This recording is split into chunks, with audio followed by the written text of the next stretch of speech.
I'm asking the bigger question of who am I? Who am I really? My answer is I am God's child. I am that which is born of all that is. I am, as Pierre de Chardin said, a spiritual being having a human experience, come trailing the breath of the ancestors yet, but trailing the breath of the angels, and understanding that because I am connected to the source of all that is possible for me. And what do I want? I don't want to just be successful in the world. I don't want to just make a mark or have a legacy. The answer to that question for me is I want to fulfill the highest, truest expression of myself as a human being. I want to fulfill the promise that the Creator dreamed when He dreamed the cells that made up me. What do I want? You must have some kind of vision for your life. Even if you don't know the plan, you have to have a direction in which you choose to go. I never was the kind of woman who liked to get in a car and just go for a ride.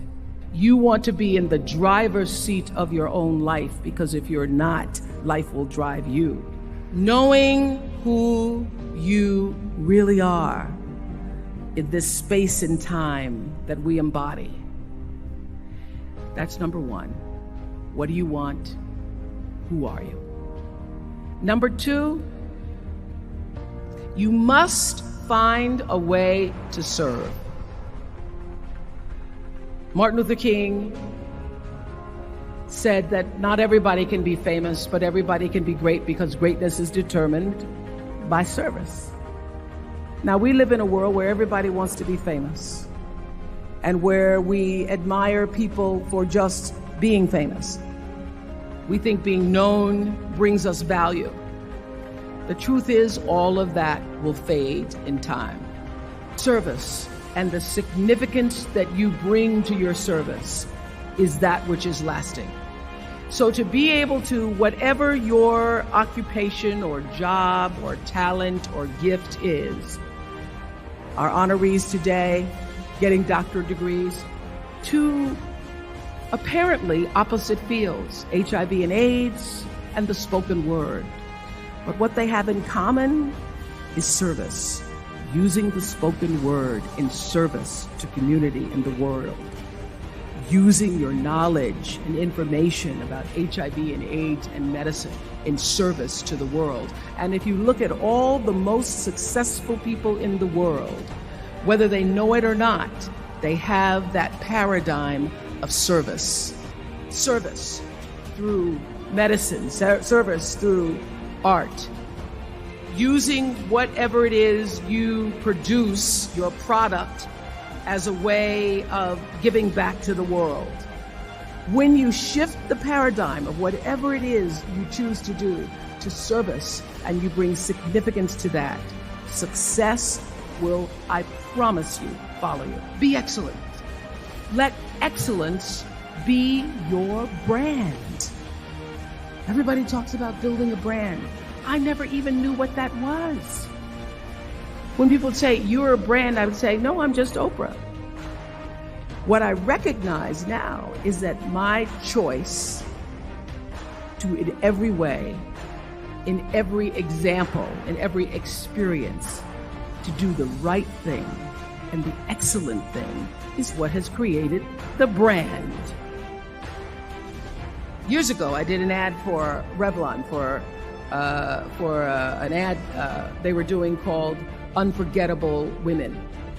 And what I know is that when you are excellent, you become unforgettable. People remember you. You stand out. Regardless of what it is, you become an unforgettable woman. And that is what we all want. We want to be unforgettable and not forgettable. So doing the right thing, even when nobody knows you're doing the right thing, will always bring the right thing to you. I promise you that. Why? Because the third law of motion is always at work. For every action, there's an equal and opposite reaction. That is so true in all of our lives. Everything you even try to do to me, already done to you. So you don't have to worry about revenge or getting back at somebody, making sure they pay. You just have to do the right thing, and the right thing will follow you even when people don't support it.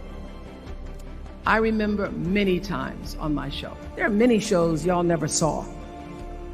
And the reason you didn't see them is because I got the last vote.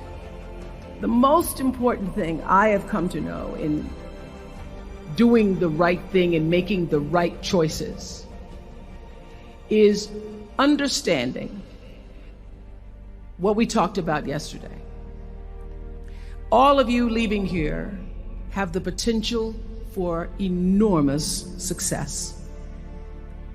There's a price that comes with that.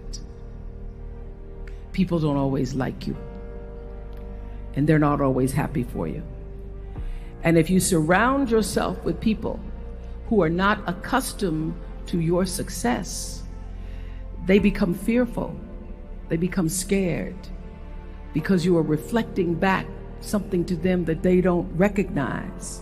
People who want the best for you want you to be your best. So my greatest advice to you is to surround yourself with people who are going to fill your cup until your cup runneth over. I'm so full, my cup runneth over. And to know that once your cup runneth over, you cannot spend your life with your gallon-size offerings, offering them to pint-sized people.